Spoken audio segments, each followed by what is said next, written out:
अस्सलाम वालेकुम, नमस्ते, हेलो एवरीवन। कैसे हैं आप सब? तो welcome to my new blog.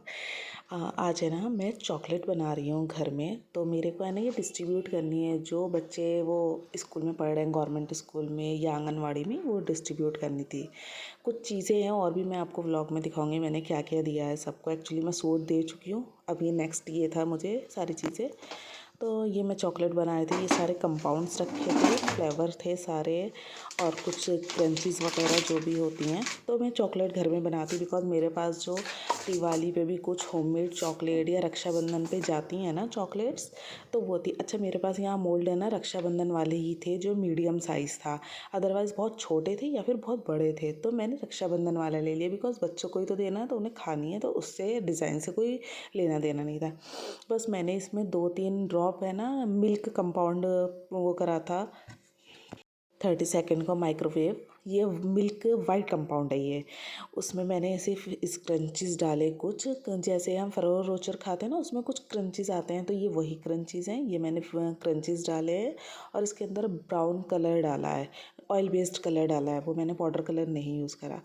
बस उसमें फिर मैंने थोड़ी सी फ्रेगरेंस भी दी थी, पान फ्रेगरेंस थी इसके अंदर। और इसमें फिर मैंने मोल्ड में इसको पेस्ट कर दिया सारा।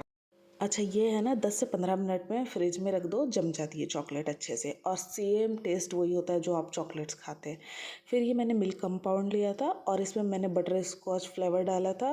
देन इसके अंदर मैंने क्रंचीज़ नहीं डाले थे, इसमें मैंने ऊपर से थोड़ी डेकोरेशन कर दी थी। तो ये सारा फिर वही 30 सेकेंड का, आपको पता है चॉकलेट का टाइम 30 सेकेंड होता है, हम 30 सेकेंड्स पर माइक्रोवेव करते हैं। जो भी चॉकलेट बनाता है उनको पता होगा, जो होममेड चॉकलेट बनाते हैं।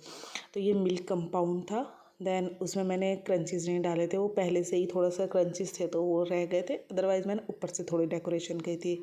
बस ये तीनों फिल करी। ये प्लास्टिक वाला जो होता है ना मोल्ड, वो था। उससे पहले मेरे पास सिलिकॉन, मेरे पास बहुत सारे मोल्ड हैं ऐसे।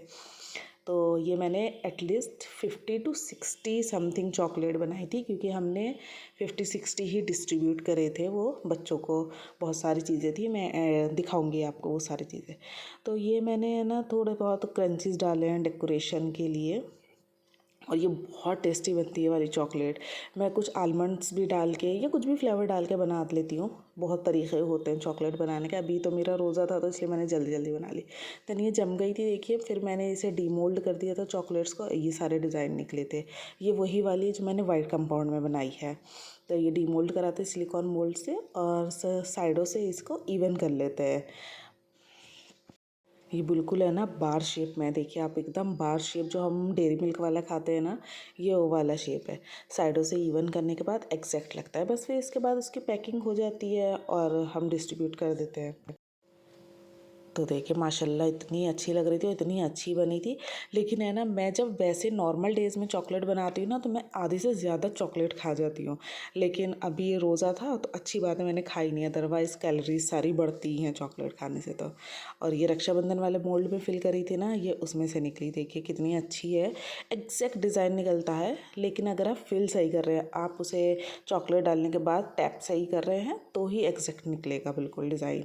और माशाल्लाह सारी मैंने 50-60 बना दी थी चॉकलेट्स। देखिए ये भी सारे रक्षाबंधन, ये सारे मेरे पास रक्षाबंधन वाले मोल्ड, इस वाले जो मुझे देना था, मतलब जितना बड़ा साइज़ वो एग्जैक्ट यही था। बाकी सारे छोटे थे या बड़े थे, या फिर मेरे पास वो कुनाफा चॉकलेट वाला है बहुत बड़ा, तो फिर वो बच्चे खाते नहीं हैं इतनी चॉकलेट्स। देन उसके बाद फिर मैंने सारी चॉकलेट्स डीमोल्ड कर ली थी। और इसके बाद बस ये पैकिंग करवा दी थी सारी अच्छे से। सेम वैसी पैक होती है जो रैपिंग पेपर आते हैं, जैसे हमारी चॉकलेट्स आती हैं जो हम बाहर से लेकर खाते हैं, सेम वही टेस्ट भी वही है। आप चॉकलेट खाएंगे तो मैं वही टेस्ट देती हूँ बिल्कुल, बिकॉज कंपाउंड्स बहुत ब्रांड्स के आते हैं, डिपेंड करता है आप कौन से कंपाउंड्स यूज़ करते हैं।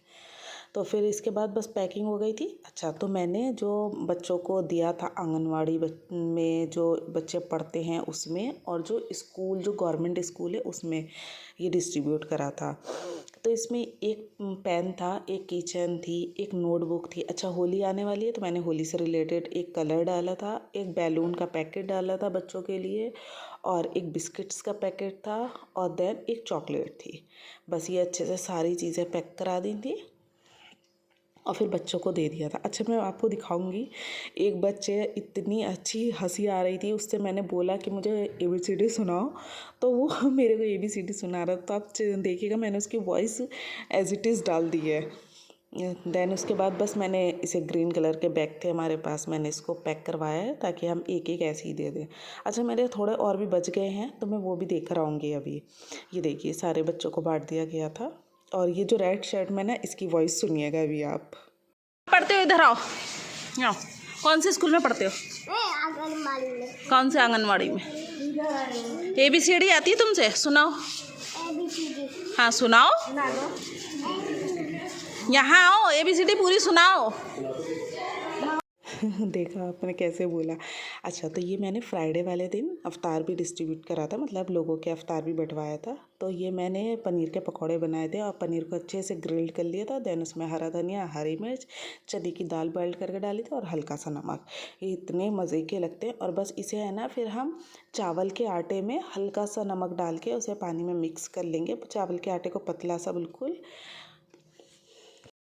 और फिर फ्राई कर देते हैं। तो ये बहुत अच्छा लगता है, टेस्टी बहुत होता है। तो शाम को मैं बहुत सारे, कभी कभी अफ्तार होता है तो बनाती हूँ ऐसे करके। और इसे है ना 1 घंटे को फ्रिज में ज़रूर रख दीजिएगा ताकि ये अच्छे से सेट हो जाए सारे। नहीं तो ये सॉफ्ट होते हैं ना, जब हम पानी में ब्रेड को करते हैं थोड़ा सा डिप, तो सॉफ्ट होता है। तो 1 घंटे को फ्रिज में ज़रूर रख दीजिए। ये चावल का आटा था, वही मैंने बताया, इसमें मैंने थोड़ा सा नमक और हल्की सी लाल मिर्च डाल ली थी। ज़रूरत हो तो डालिए, अदरवाइज़ कोई ज़रूरत भी नहीं है लाल मिर्च की। देन बस ऐसे करके फ्राई कर दिया। तो अल्हम्दुलिल्लाह ये भी बहुत अच्छा बन गया था। और इसके बाद मैंने प्याज की पकौड़ी बनवाई थी, आलू की पकौड़ी थी। देन हाँ, ये मैंने पनीर टिक्का बनाया था और क्यूब्स में मैंने पनीर को काटा था, देन प्याज को काटा था और शिमला मिर्च को काटा था। ये बहुत सिंपल है। इसे तो, इसके अंदर खूब सारी हम कश्मीरी लाल मिर्च डालेंगे, दही को अच्छे से, पानी बिल्कुल निकाल देंगे पानी दही का, और दही डालेंगे। और इसके अंदर वो जो मिक्स मसाला आता है ना, मैं थोड़ा सा, एक तो अपने यहाँ जो होममेड मसाला बना के रखती हूँ वो भी डालती हूँ, और पनीर टिक्के का भी मसाला आता है वो डाल देती हूँ। मैं एवरेस्ट का या MDH का लेती हूँ, वो बहुत अच्छा होता है। तो बस इसे हम 2 से 3 घंटे, आप समझ लीजिए, अच्छे से रख देंगे मैरिनेट करने को। और जो कश्मीरी लाल मिर्च है ना, वो खूब सारी डालिएगा क्योंकि रंग उसी से आता है सारा, जो टिक्के वाला कलर आता है। तो मेरे पास तो जितनी थी ना, लास्ट बच रहा था, मैंने वो सारी डाल दी थी। और बस नमक डालना है, हाँ थोड़ा सा, आप चाहें तो अपने टेस्ट के हिसाब से थोड़ी सी लाल मिर्च डाल सकते हैं। देखिए, मैंने एवरेस्ट का ही वो डाला था, ये पनीर टिक्का मसाला। वो उल्टा हो गया, सॉरी, क्योंकि फ्रंट कैमरा था और मैं उसका रिकॉर्ड नहीं कर पाई हूँ, जो नमक और मैंने अपने यहाँ का मसाला डाला था। अच्छा, बस फिर उसके बाद जब ये सब बन गए थे ना, मैंने माइक्रोवेव में इन्हें बना लिया था। और उसके बाद है ना, इन्हें धोनी दे दी थी कोयला जलाकर। वो बिल्कुल जो रोस्ट वाली और फ्रेगरेंस आती है ना, वही थी। अच्छा, जब मैंने रमज़ानों में सबसे पहले ये मैरिनेट करने को रखा था ना चिकन, आज ये मैंने ये भी बना दिया। और इसे भी सेम मैंने वही कोयला जलाकर उसको फ्लेवर दिया था, स्मोक वाला।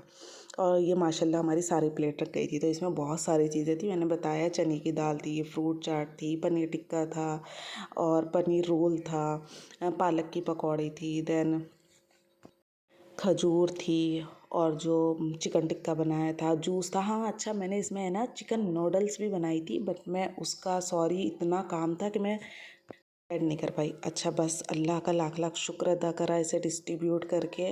अल्हम्दुलिल्लाह, अल्लाह हम सब की इबादतों को कबूल फ़रमाए।